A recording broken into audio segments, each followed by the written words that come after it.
Today we are going to learn about a new topic called sound. നിങ്ങൾ പല type of sound daily കേൾക്കുന്നുണ്ട്. ഇപ്പോൾ ബേർഡ്സിൻ്റെ sound, വെഹിക്കിൾസിൻ്റെ sound, അങ്ങനെ പല ടൈപ്പ് ഓഫ് സൗണ്ട് നമ്മൾ ഡെയിലി ലൈഫിൽ കേൾക്കുന്നുണ്ട്. ഈ സൗണ്ടൊക്കെ എങ്ങനെയാണ് ഒറിജിനേറ്റ് ചെയ്യുന്നത്, അതിൻ്റെ പ്രോപ്പർട്ടീസ് എന്തൊക്കെയാണ്, ഇതെങ്ങനെയാണ് നമ്മുടെ ചെവിയിലേക്ക് എത്തുന്നത്, ഇതൊക്കെയാണ് നമ്മൾ ഇന്നത്തെ ഒരു ടോപ്പിക്കിൽ അല്ലെങ്കിൽ ഇന്നത്തെ ഒരു ക്ലാസ്സിൽ നമ്മൾ നോക്കാൻ പോകുന്നത്. അപ്പോൾ എന്താണ് സൗണ്ട് എന്ന് നോക്കാം. സൗണ്ട് എന്ന് പറയുന്നത് ഒരു എനർജി ഫോമാണ്. ഈ എനർജി ഫോം എന്ന് പറയുന്നത് ഈ സൗണ്ട് വൈബ്രേഷൻ, ഒബ്ജക്റ്റുകൾ വൈബ്രേറ്റ് ചെയ്യുന്നതിലൂടെയാണ് നമുക്ക് കേൾക്കാനായിട്ട് പറ്റുന്നത്.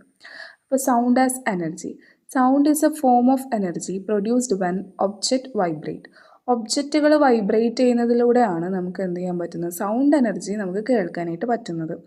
These vibrations create disturbances in the air which travel as sound waves to our ear.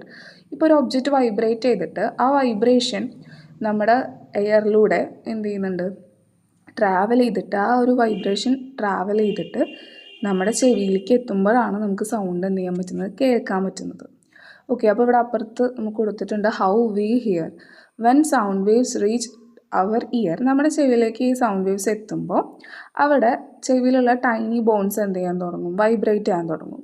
ഈ വൈബ്രേഷൻ എന്താണ്, മെക്കാനിക്കൽ എനർജി ആയിട്ടുള്ള ആ സൗണ്ട് വേവ്സിനെ ഇലക്ട്രിക്കൽ സിഗ്നൽസ് ആക്കിയിട്ട് എന്ത് ചെയ്യും, കൺവേർട്ട് ചെയ്തിട്ട് നമ്മുടെ ബ്രെയിനിൽ എത്തിയിട്ട് അങ്ങനെയാണ് നമുക്ക് സൗണ്ട് ഇൻ്റർപ്രറ്റ് ചെയ്യാനായിട്ട് പറ്റുന്നത്. അപ്പോൾ വൈബ്രേഷൻ എന്ന് ഉദ്ദേശിക്കുന്നത് എന്താണ്, ഒബ്ജക്റ്റ് ബാക്ക് ആൻഡ് ഫോർത്ത് പെട്ടെന്ന് rapidly back and fourth move ചെയ്യുകയാണെങ്കിൽ നമുക്കത് വൈബ്രേഷൻ എന്ന് പറയാനായിട്ട് പറ്റും. അപ്പോൾ അവിടെ വൈബ്രേഷൻ സംഭവിക്കുമ്പോൾ അവിടെ കംപ്രഷനും റിഫ്രാക്ഷനുമാണ് റയർഫാക്ഷനുമാണ് ഉണ്ടാകുന്നത്. എന്തൊക്കെയാണ് ഉണ്ടാകുന്നത്, ക്രിയേറ്റിംഗ് കംപ്രഷൻ ആൻഡ് റയർഫാക്ഷൻ. അപ്പോൾ മീഡിയത്തിൽ അങ്ങനെ ഉണ്ടാകുമ്പോഴാണ് നമ്മളത് വൈബ്രേഷൻ എന്ന് പറയുന്നത്. ഓക്കെ, ഇനി എനർജി ട്രാൻസ്ഫർ. സൗണ്ട് എന്താണ്, എനർജി ട്രാൻസ്ഫർ ചെയ്തുകൊണ്ടിരിക്കുകയാണ്. ഒരു പാർട്ടിക്കിൾസിൽ നിന്നും വേറെ പാർട്ടിക്കിൾസിലേക്ക് ഇങ്ങനെ എന്ത് ചെയ്യുന്നുണ്ട്, എനർജീനെ ട്രാൻസ്ഫർ ചെയ്യുകയാണ്. അവിടെ പാർട്ടിക്കിൾസ് മൂവ് ചെയ്യുന്നില്ല, പാർട്ടിക്കിൾസ് എന്താ മൂവ് ചെയ്യുന്നത്, ആ എനർജീനെ ട്രാൻസ്ഫർ ചെയ്യുകയാണ് ചെയ്യുന്നത്. ഓക്കെ, ഇനി പെർസെപ്ഷൻ. നമ്മുടെ ചെവിയിലേക്ക് ഈ വൈബ്രേഷൻ എങ്ങനെയാണ് കേൾക്കാൻ, വൈബ്രേഷനെ നമ്മൾ ബ്രെയിനിൽ പ്രോസസ്സ് ചെയ്തിട്ട് റെക്കഗ്നൈസബിൾ സൗണ്ട് ആക്കിയിട്ടാണ് നമ്മൾ കേൾക്കുന്നത് അല്ലേ. അതാണ് അവിടെ കൊടുത്തേക്കുന്നത് perception. Our ears detect these vibration and our brain process them into recognisable sound. നമ്മുടെ ചെവിയിലേക്ക് വൈബ്രേഷൻ മാത്രമേ എത്തുന്നുള്ളൂ, പിന്നെ നമ്മുടെ ബ്രെയിനാണ് അത് പ്രോസസ്സ് ചെയ്തിട്ട് റെക്കഗ്നൈസബിൾ സൗണ്ട് ആക്കിയിട്ട് നമുക്ക് കേൾക്കാനായിട്ട് പറ്റുന്നത്. ഓക്കെ, ഇനി എങ്ങനെയാണ് സൗണ്ട് ട്രാവൽ ചെയ്യുന്നത്. സൗണ്ട് ട്രാവൽ ചെയ്യാൻ സൗണ്ടിന് മസ്റ്റായിട്ട് ആവശ്യമുള്ളൊരു സംഭവമാണ് മീഡിയം. മീഡിയം ഇല്ലാന്നുണ്ടെങ്കിൽ സൗണ്ടിന് എന്ത് ചെയ്യാൻ പറ്റില്ല, ട്രാവൽ ചെയ്യാനായിട്ട് പറ്റില്ല. അപ്പോൾ വാക്വത്തിലൂടെ സൗണ്ട് ട്രാവൽ ചെയ്യുമോ, ഇല്ല, വാക്വത്തിലൂടെ സൗണ്ടിന് ട്രാവൽ ചെയ്യാനായിട്ട് പറ്റില്ല. അപ്പോൾ മീഡിയം വേണമെന്ന് പറയുമ്പോൾ നമുക്കറിയാം സോളിഡിലൂടെയും ലിക്വിഡിലൂടെയും ഗ്യാസിലൂടെയും എന്ത് ചെയ്യുന്നുണ്ടാവും, സൗണ്ടിന് ട്രാവൽ ചെയ്യാൻ പറ്റുന്നുണ്ടാവും. കാരണം അത് മീഡിയം ആണല്ലോ. ഏറ്റവും കൂടുതൽ ഫാസ്റ്റായിട്ട് സൗണ്ടിന് ട്രാവൽ ചെയ്യാൻ പറ്റുന്നത് സോളിഡിലൂടെയാണ്, ശേഷമാണ് ലിക്വിഡിലൂടെ, അതിനുശേഷമാണ് ഗ്യാസിലൂടെ. വൈ എന്ന് നോക്കാം. അതായത് സോളിഡ്സിൽ നമുക്കറിയാം അതിൻ്റെ ഉള്ള പാർട്ടിക്കിൾസ് എങ്ങനെയാണ് പാക്ക് ചെയ്തിട്ടുള്ളത്, ഭയങ്കര ക്ലോസ്ലി പാക്ഡ് ആണ് അല്ലേ.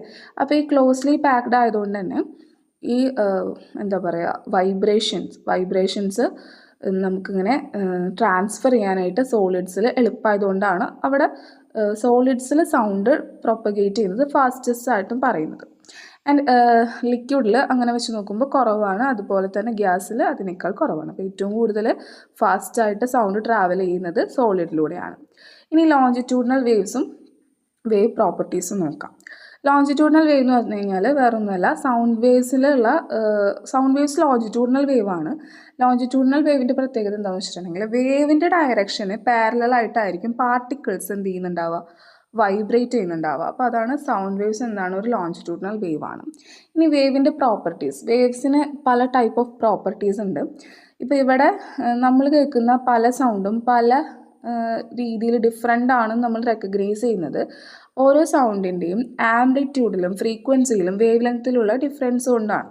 അപ്പോൾ വേവ്സിന് ഉണ്ടാകുന്ന ക്യാരക്ടറിസ്റ്റിക് ഫീച്ചേഴ്സാണ് amplitude, frequency and wavelength. Okay, next അപ്പോൾ ഇന്ന് നമ്മളിപ്പോൾ പഠിച്ച കാര്യങ്ങളെന്ന് പറഞ്ഞിട്ടുണ്ടെങ്കിൽ സൗണ്ട് എന്താണ്, ഒരു വൈബ്രേഷണൽ എനർജിയാണ്.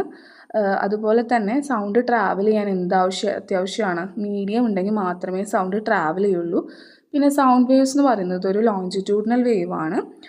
പിന്നെ നമ്മൾ പറഞ്ഞത് ഓരോ മീഡിയത്തിലും ഇപ്പോൾ സോളിഡിലും ലിക്വിഡിലും ഗ്യാസിലും സംബന്ധിച്ച് ഏറ്റവും കൂടുതൽ ഫാസ്റ്റായിട്ട് ട്രാവൽ ചെയ്യുന്നത് സോളിഡിലുമാണ്, അതിനുശേഷം ലിക്വിഡിൽ, അതിനുശേഷമാണ് ഗ്യാസിൽ. ഇത്രയും കാര്യങ്ങളാണ് നമ്മളിന്ന് പഠിച്ചത്. എല്ലാവർക്കും ക്ലിയർ ആണെന്ന് വിചാരിക്കുന്നു. Thank you. ഇനി നെക്സ്റ്റ് ക്ലാസ്സിൽ കാണാം. ബൈ.